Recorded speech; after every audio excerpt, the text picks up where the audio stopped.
Bienvenidos una semana más a nuestro noticiero semanal de Radio Internacional de Noticias. La policía egipcia interviene para impedir que argumentaran en Nueva York ante la comisión. Como noticias nacionales presentamos Medio centenar de asociaciones pro vida han convocado a facilitar datos precisos al respecto a la... Terminaremos con noticias de la Santa Sede. El Vaticano recoge firmas para defender a no nacidos. de la Conferencia Episcopal Italiana. Bienvenidos una semana más a nuestro noticiario semanal de Radio HM. Hoy les saludamos María Fra e Isabel Jordán. Con la publicación de la web oficial y del tráiler de la película Garabandal, Solo Dios lo sabe, arranca la campaña publicitaria del primer largometraje que llegará a los cines teniendo como argumento las supuestas apariciones de la Virgen María y del Arcángel San Miguel en San Sebastián de Garabandal, Cantabria, España. Ha sido la entidad española Mater Spei AIE la encargada de producir y ahora distribuir la película Garabandal Solo Dios lo sabe, que llegará a los cines españoles el próximo 2 de febrero de 2018. La sinopsis de la película que la productora ha facilitado es esta.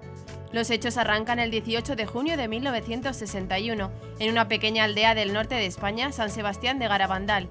4 niñas, Conchita, Jacinta, Mariloli y Maricruz, afirman haber tenido una aparición de San Miguel Arcángel.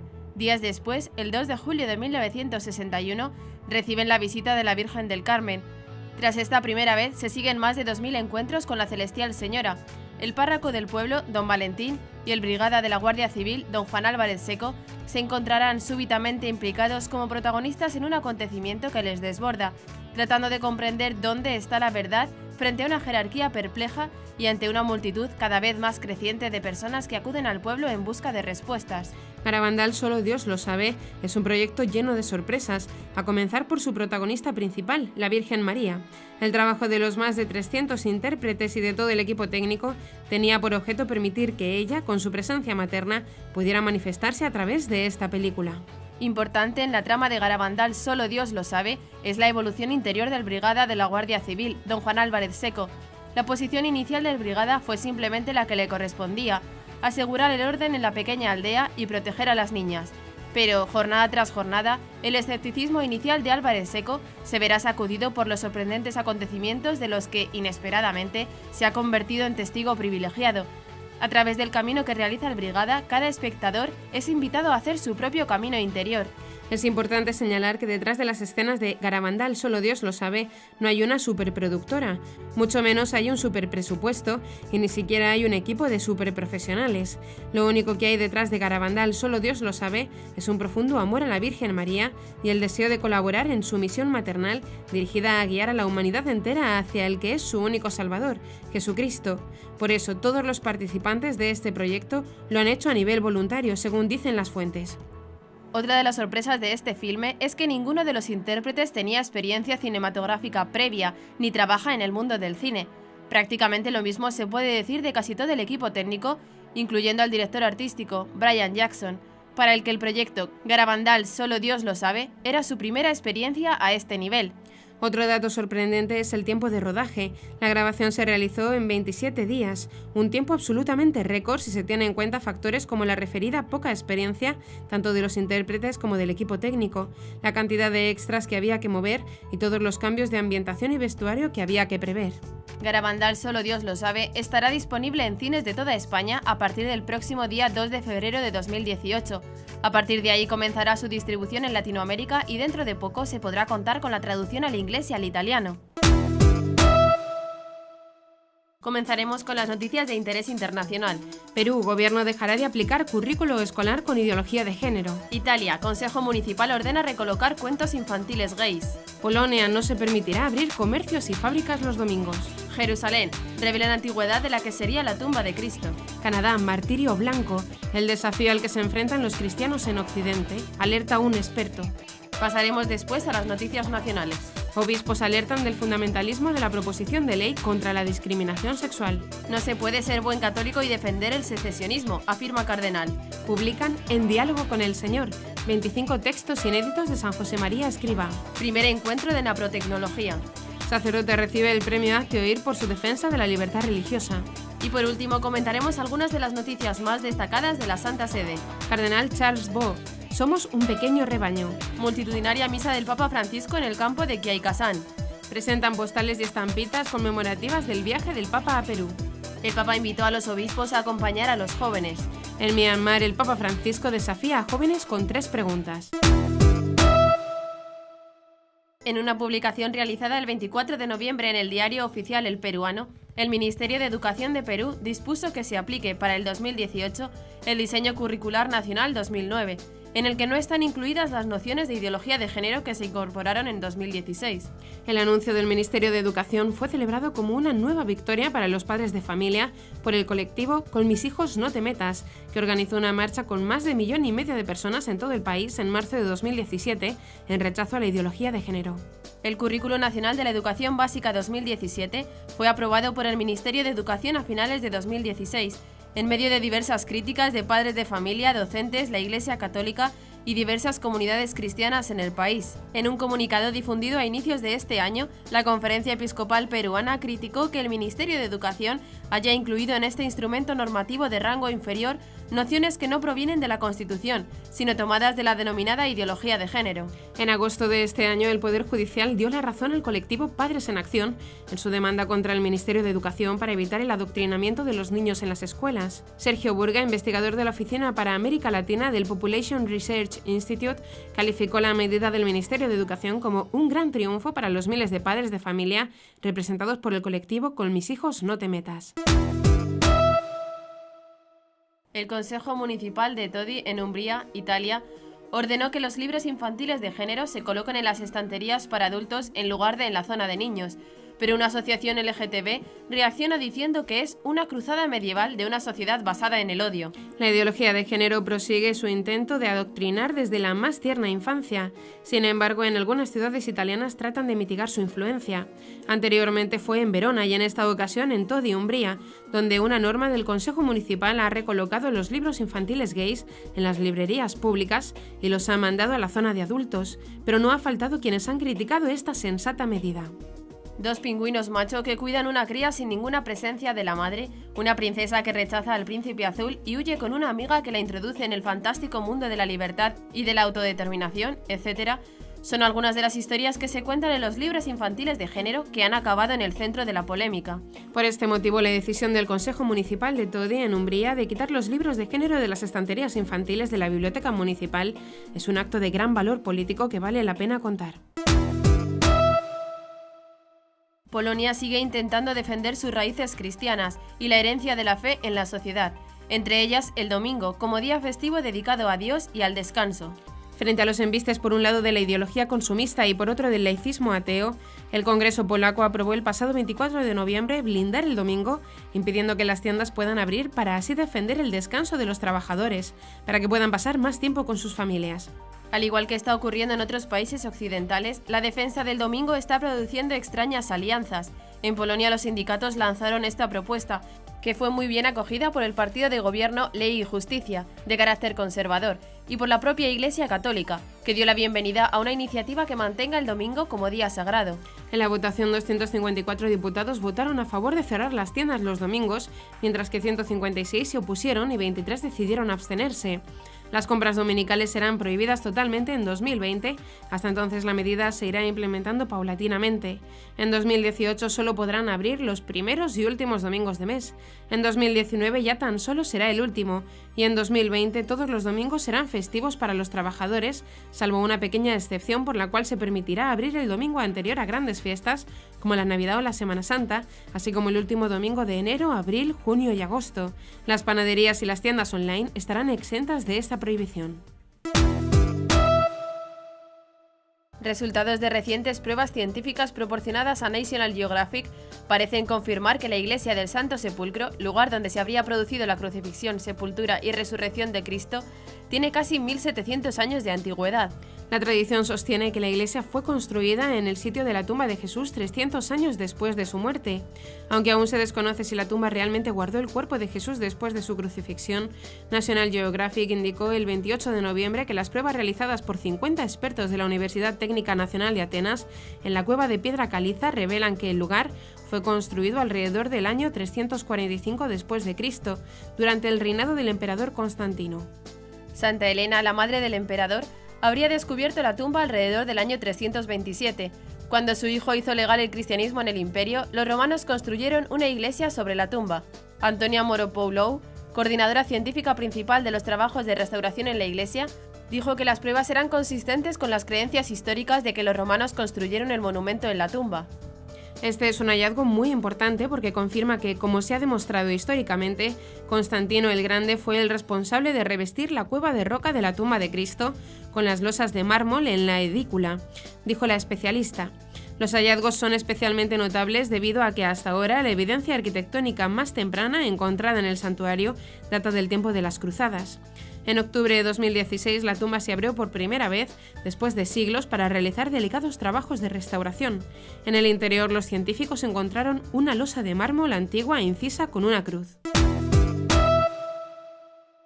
Canadá se ha convertido en la vanguardia en cuestiones como la imposición de la ideología de género, mientras adopta otras polémicas medidas como el suicidio asistido, en una serie de políticas que están siendo impulsadas por el actual primer ministro Justin Trudeau.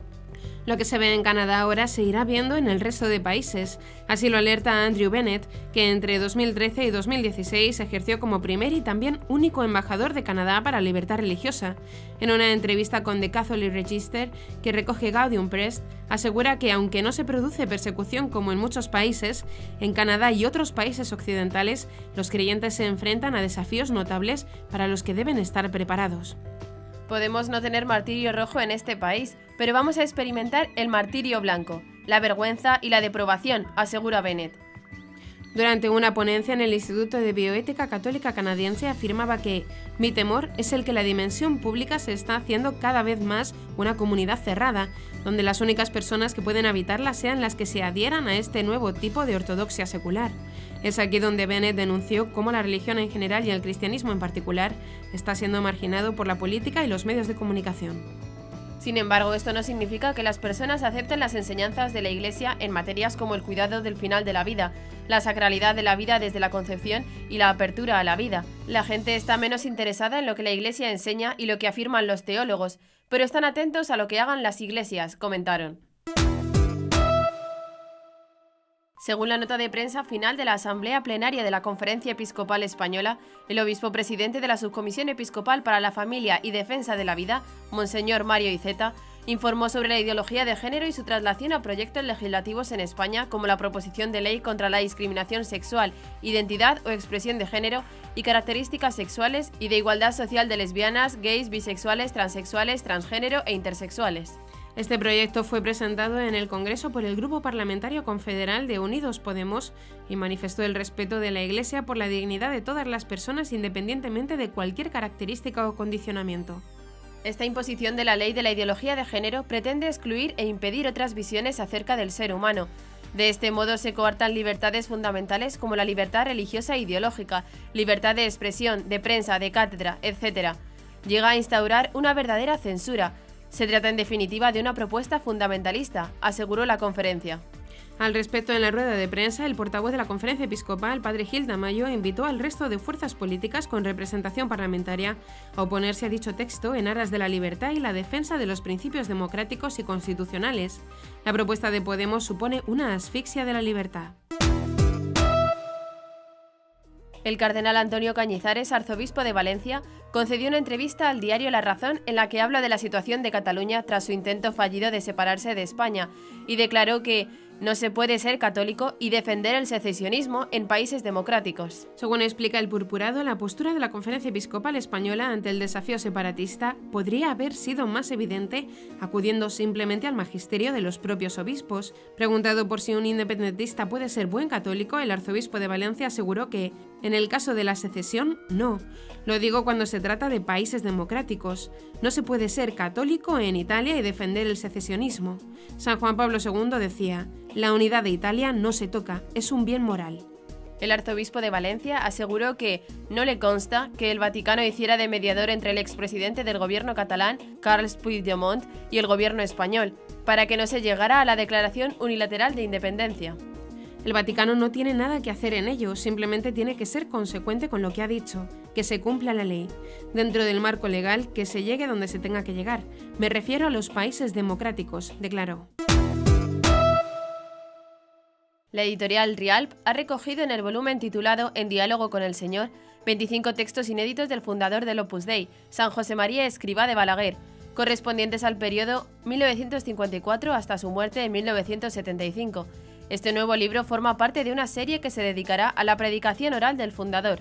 Según explicó Luis Cano, secretario del Instituto Histórico San José María, quien ha coordinado la edición del libro, estos textos son su oración en voz alta. En ellos habla con Dios de los temas centrales de la espiritualidad cristiana y de su vivencia en la vida ordinaria. También confía detalles de su vida y de la historia del Opus Dei, que tienen un gran valor biográfico. El coordinador precisó que en estos textos se revela su vida interior cristocéntrica, enraizada en la meditación del Evangelio y de los principales misterios del Dios hombre. Esas 25 meditaciones que ahora se publican forman parte de la predicación oral de San José María y de sus encuentros y coloquios durante sus últimos 21 años de vida. También hay registradas más de 300 meditaciones, más de 1.600 intervenciones en encuentros y coloquios, 4.000 páginas de documentos fundacionales inéditos y más de 14.000 cartas personales que en el futuro también verán la luz. Cano precisó que incluso el mismo fundador revisó las transcripciones de algunas de sus intervenciones y realizó algunos ajustes necesarios para convertir en texto escrito lo que había sido predicación oral. El coordinador del libro subrayó que en esas oraciones y encuentros San José María se expresa con franqueza y naturalidad desde el corazón, y se percibe un gran clima de familiaridad que se nota en la intimidad que exterioriza, en confidencias que no suele encontrarse en sus obras publicadas.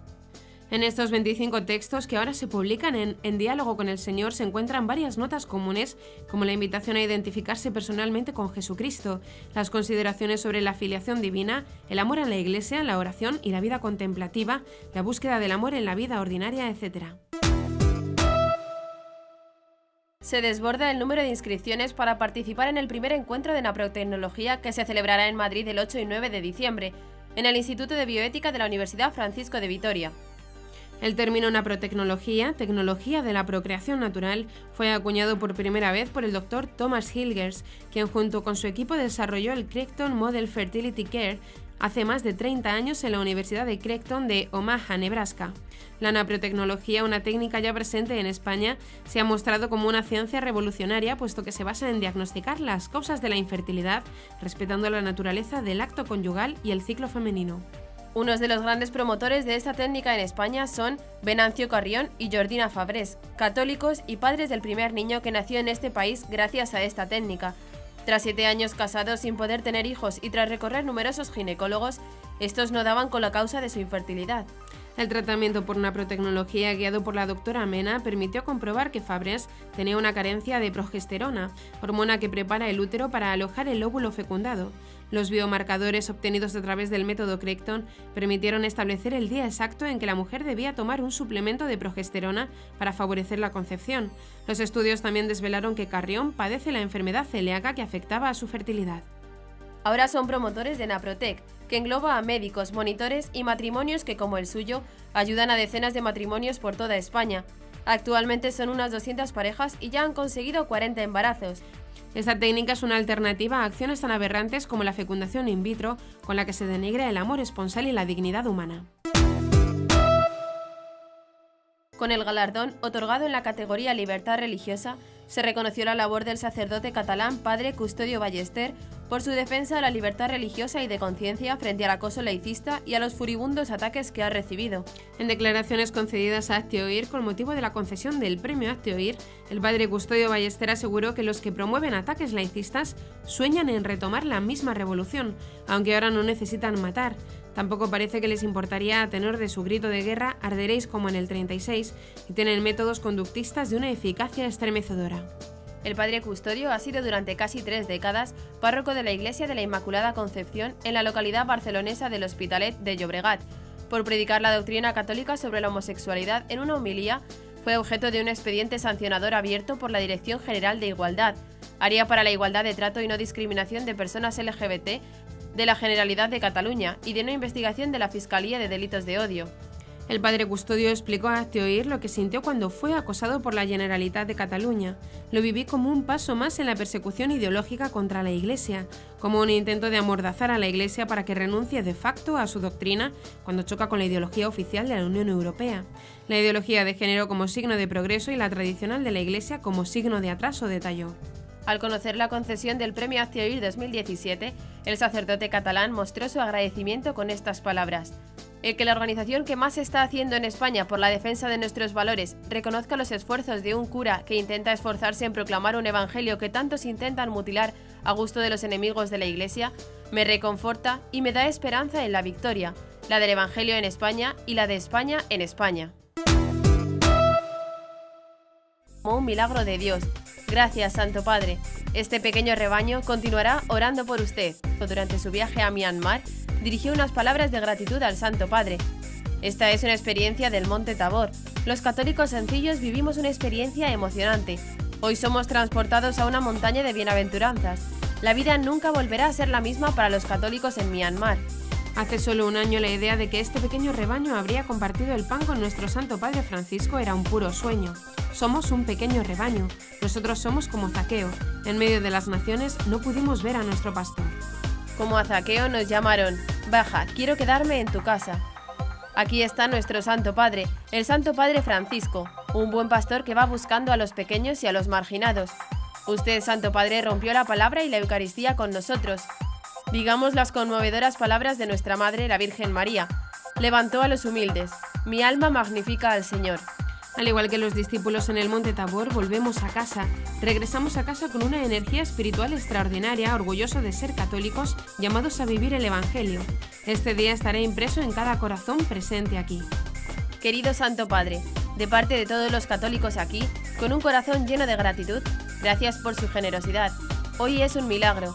Todos regresamos a casa como un milagro de Dios. Gracias, Santo Padre. Este pequeño rebaño continuará orando por usted. Una multitud estimada en cientos de miles se unió al Papa Francisco para su primera misa pública en Myanmar, una nación con el 90% de la población budista y que cuenta con la cifra de 650.000 católicos. La misa se celebró temprano este 29 de noviembre de 2017 en el llano de Khai Khasan. El tercer día del Papa Francisco en Myanmar estuvo dedicado especialmente a la comunidad católica, con la celebración de la Santa Misa a primera hora del día y con el encuentro con los obispos del país por la tarde. El Papa Francisco llevó un báculo de madera realizado de forma artesanal y donado por los refugiados católicos de la minoría étnica Kachin.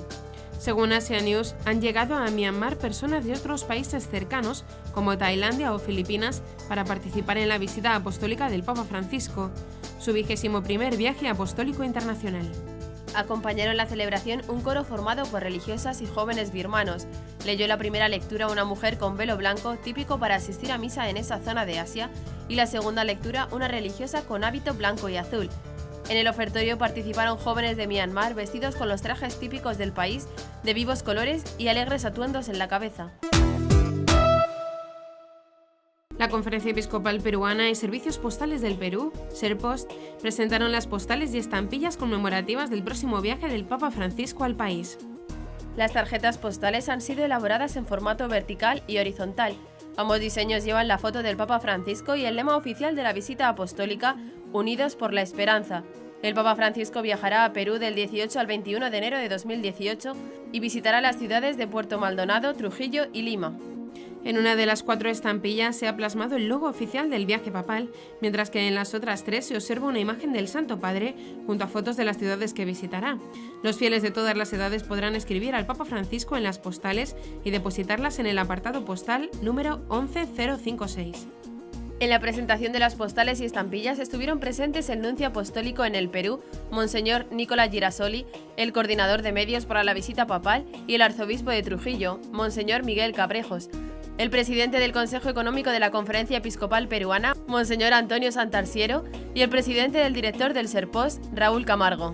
Monseñor Cabrejos destacó que esta colección memorable dedicada al Papa Francisco expresa el gran cariño y expectativa que siente el pueblo peruano por su próxima visita a nuestro país.